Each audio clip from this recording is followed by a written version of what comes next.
911, what's your emergency? There's blood in the water! She's not coming up! Oh my God! Please, you have to send someone! The water was still red when the silence fell. Parents clutched their children, their faces pale with shock, while the stadium that had roared with laughter only minutes earlier now echoed with cries and confusion. Trainers knelt on the deck, pounding on the chest of a young woman who did not move, her lifeless body framed by the glass walls where shadows still drifted beneath. The audience had come to witness joy, but what they saw was a nightmare they would never forget. And as the gates closed and the crowd was ushered away, one question lingered in the air, heavier than the silence itself. How could this have happened if moments like these make you stop and question what lies beneath the surface? Stay with us. These stories deserve to be told, and your voice helps ensure they are never forgotten.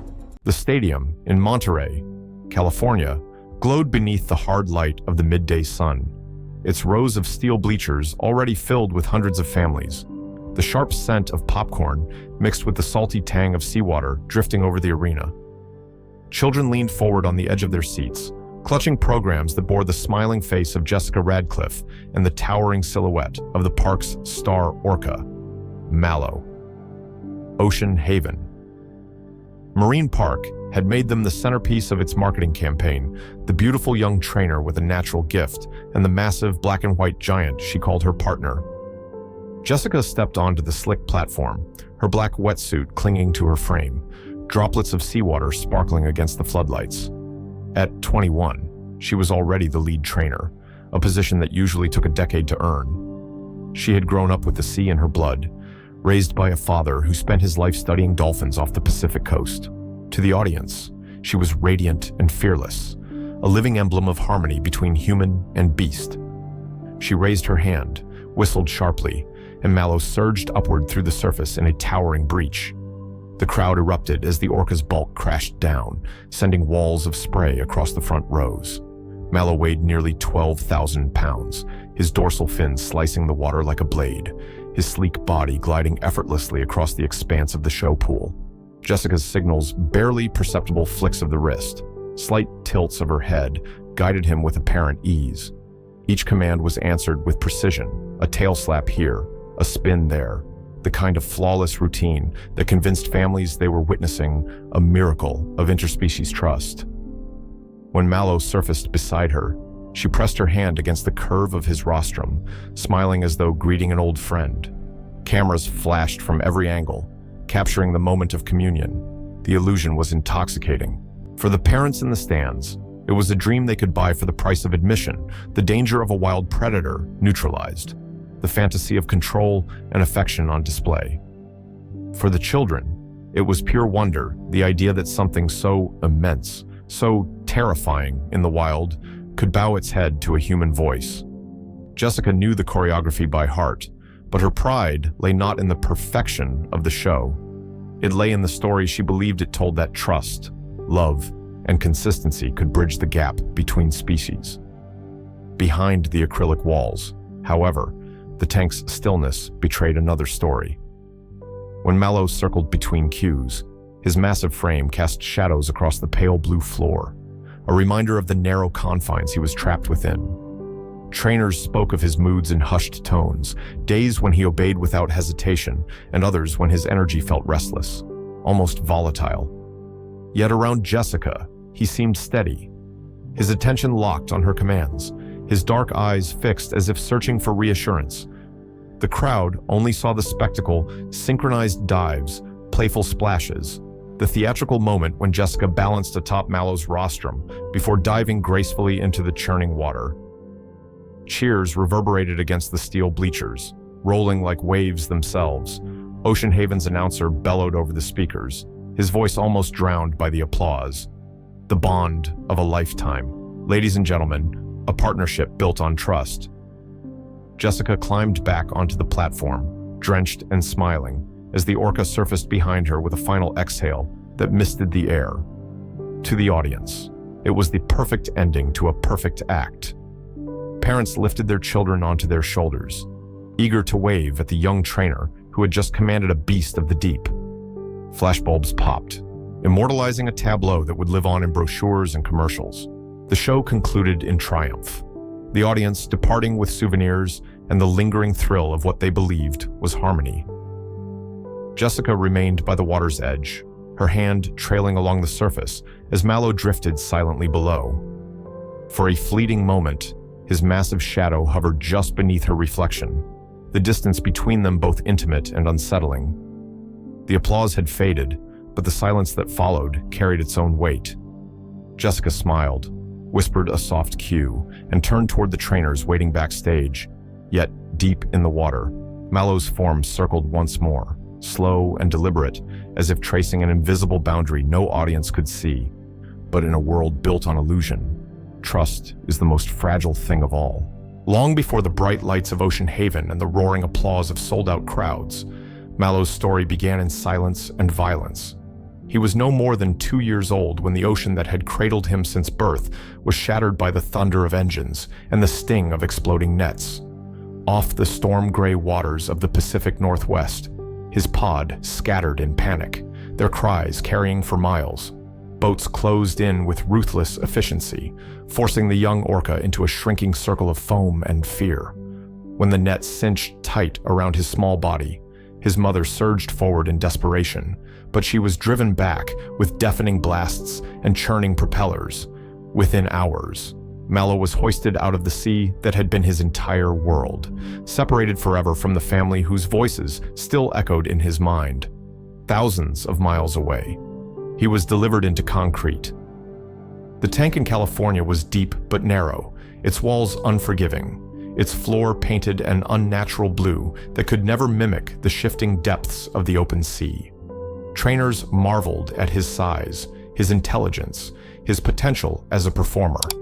But the boy taken from the ocean was a prisoner now. In the early years, keepers noted his restlessness, the tight circles he swam over and over until the water rippled in predictable spirals, the way he raked his teeth against the steel gates until white scars scored the metal, the sudden, violent tail slaps that sent shockwaves through the water like distant artillery. These were not tricks, nor flourishes for applause. They were the language of captivity, displacement behaviors born of stress and confinement. Trainers wrote notes in logs, filed reports that mentioned increasing agitation, but the park's management framed them as quirks, signs of energy. Guests saw none of it. For them, Mallo was only the magnificent creature who rose at command, who splashed the front rows on cue, who carried his trainers gently across the surface. But there were whispers among staff of a darker moment. Years earlier, during a feeding session, Mallo lunged without warning. His jaws closed around the sleeve of a handler's wetsuit, pulling him forward with such force that the man barely wrenched himself free. Witnesses described the sound of tearing neoprene, the scream that followed, the panic in the trainer's eyes. The official report would later call it a misunderstanding, a fluke.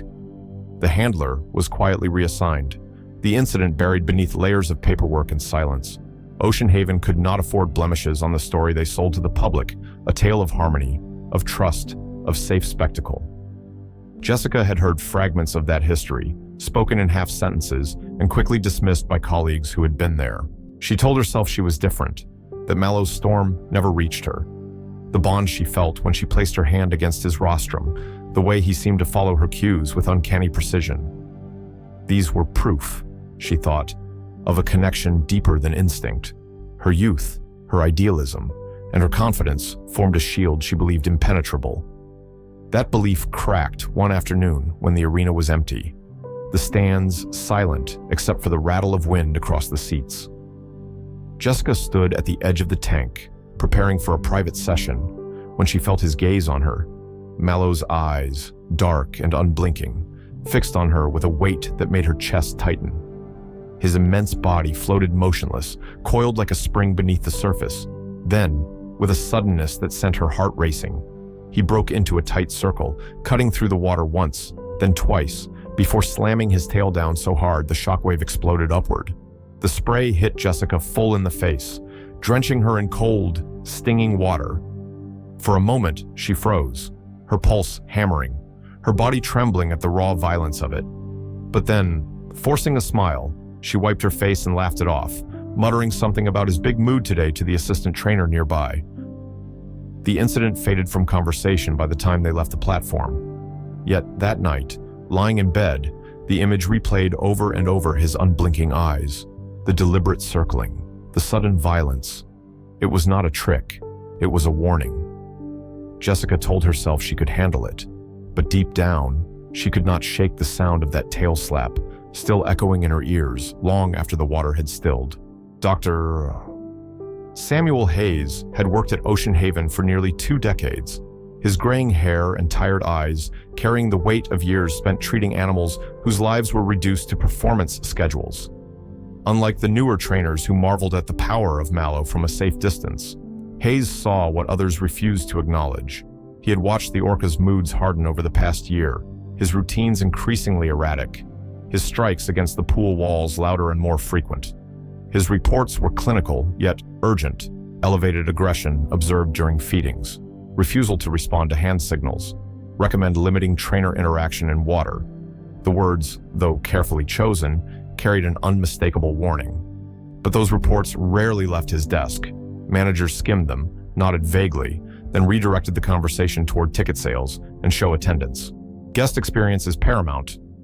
One executive repeated like a mantra, waving away the documents as if they were irrelevant paperwork.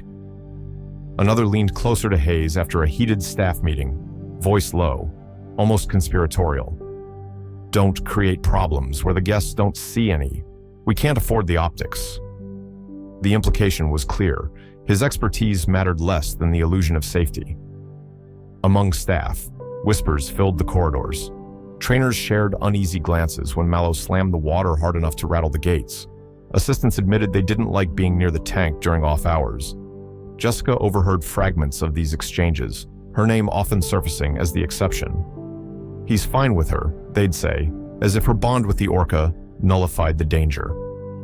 To the executives, she was not just a trainer, she was the insurance policy, the face they could trust to calm the storm and sell the dream. The truth was darker. Locked away in the administrative office was an internal report stamped in bold red safety hazard. It detailed near misses, minor injuries, and the lunge incident years prior that had nearly dragged a handler into the pool. Hayes had insisted the record be circulated. Instead, the document was quietly filed into a drawer, buried under stacks of marketing projections. In the eyes of the company, evidence of risk was not a problem to solve, it was a liability to suppress. Jessica felt the weight of this silence. Samuel's eyes, lined with worry, lingered on her during staff briefings. Once, when they crossed paths outside the infirmary, he touched her shoulder, his voice low. You know he's changing. You can feel it. Don't let them put you in danger. She wanted to answer, to acknowledge the chill she'd felt when Mallo fixed his gaze on her during that private session. But ambition spoke louder than doubt. She had spent her life working toward this role, toward being the one trainer who could command the largest Orca in Ocean Haven's history. To step back now felt like betrayal, not only of the park's trust in her, but of the bond she believed she had built with Mallo. Nights became harder. She lay awake replaying moments that no longer seemed innocent, the sudden tail slap, the rigid posture, the way the water stilled when his eyes locked on hers. Her father's old words echoed in her mind. Wild things may learn our commands. Jessica, but they never forget what they are. That memory pressed against her chest like a stone, heavy and insistent. Still, when the clipboard for the weekend's headline show was passed around, she signed her name without hesitation, the pen scratching across the paper louder in her ears than the chatter around her. The following day, the stadium stood empty as the announcer rehearsed, his voice booming across the seats, bouncing back in the hollow echoes. Jessica sat alone near the platform, the smell of chlorine sharp in her nose, the weight of her wetsuit heavy on her skin. Her hand trembled against her thigh, betraying the calm smile she would soon wear in front of thousands. Behind her, the tank lay quiet, its surface smooth, deceptive, as if nothing stirred beneath. When the stage manager approached and asked, "You ready for this?" Jessica looked up, forced her lips into a smile, and nodded. Her voice caught in her throat, but the answer was automatic. "I'm ready." She turned back to the water, and for the briefest moment, she thought she saw a shadow glide beneath the surface, slow and deliberate, waiting. By mid-afternoon, Ocean Haven had transformed into a cauldron of noise and excitement. The air was heavy with the mingled scents of fried food and salt water, sticky with the heat radiating off the concrete stands. Every seat was filled. Parents steadied restless children on their laps, cotton candy dissolving in small fingers as the murmur of the crowd rose with each passing minute. The announcer's voice boomed through the loudspeakers, dramatic and commanding, carrying the weight of the spectacle about to unfold. Ladies and gentlemen, please welcome your lead trainer, Jessica Radcliffe, and the star of Ocean Haven, Mallo. Jessica stepped onto the platform, her black and gray wetsuit glistening under the floodlights, droplets of water from the earlier rehearsals still clinging to her skin. To the crowd, she was radiant, calm, the perfect embodiment of control. Yet beneath that polished exterior, her pulse hammered. She caught Mallo's shadow as he cut through the water, his dorsal fin breaking the surface like the blade of a knife. His first dive was jarring, stiff, forceful, not the fluid grace she had come to know. Her throat tightened, but her smile did not falter. She raised her arm, cued the next move, and Mallo obeyed. The Orca surged from the depths in a towering breach. He twisted mid-air, body colliding with the surface in an explosion of spray that drenched the front rows. Children shrieked with delight, parents laughed, and cameras flashed. But Jessica noticed what the crowd did not, the violence in his crash, the way the water vibrated long after he struck. The sound of his tail slap followed loud, sharp, like the crack of a whip. To her, it echoed as a warning. To the audience, it was part of the show.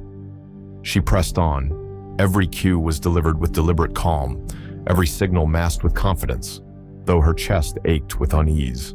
Mallo's circles beneath the surface grew tighter, his movements unnervingly precise. At moments, he hovered just beneath her, watching, unblinking. Once, when she glanced into the water, she met his eyes. The stare rooted her to the spot, the force of it unsettling. Yet she broke away quickly, lifting her arm to signal another leap. The announcer's voice painted over everything, narrating the bond and trust between trainer and animal. His words drowned in applause. From the stands, all anyone saw was triumph. Jessica balanced atop Mallo's rostrum, arms outstretched as he lifted her high above the water. The crowd roared when she dove cleanly into the pool, resurfacing with her smile intact. But beneath the surface, Mallo circled again, slow, methodical, as if the performance was his to command. The finale loomed, the act that defined them, the one every brochure promised, the signature that closed the show with awe. Jessica was to dive once more, her body moving in synchronized arcs with Mallo's, the two appearing to glide as one. She knew it was dangerous, every trainer did, yet it was what the crowd demanded, what the company insisted upon. She inhaled, steadied herself, and turned her back to the water, her arms extended, fingers trembling only slightly as she prepared for the launch cue. Behind her, the surface rippled, a shadow gathering its strength. The audience leaned forward, hushed in anticipation, every camera raised, ready to capture the illusion one more time. Jessica never saw him coming. She turned her back to him, positioning herself for the final launch, and in that moment of vulnerability, it happened. The first strike came without warning. Mallo erupted from the depths, his jaws clamping around Jessica's torso with crushing force. The impact drove the air from her lungs in a single muffled cry, swallowed instantly by the water. To the crowd, the spectacle shattered in an instant, the illusion of control giving way to raw, unfiltered violence. One moment, there was applause. The next, only screams. The tank exploded into chaos. Mallo drove her downward, the immense power of his muscles thrashing against the concrete confines. Jessica's body jerked violently in his grip, her arms flailing, striking at the immensity holding her.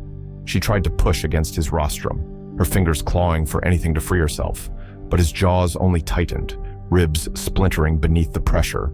Her eyes stung with chlorine and blood as he dragged her deeper, past the refracted glow of the floodlights above. On the platform, trainers sprang into action. Emergency horns blared, red lights flashing across the arena.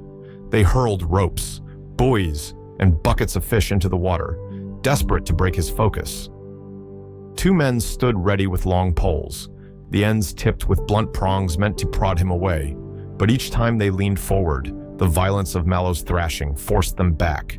One trainer screamed Jessica's name over and over, her voice breaking with each cry. In the stands, parents shielded their children's eyes. Some clutched their sons and daughters to their chests, fleeing up the steps toward the exits. Others froze, rooted to the spot, their faces pale with disbelief. Phones and cameras still raised recorded the horror. Lenses meant to capture joy, now framing carnage.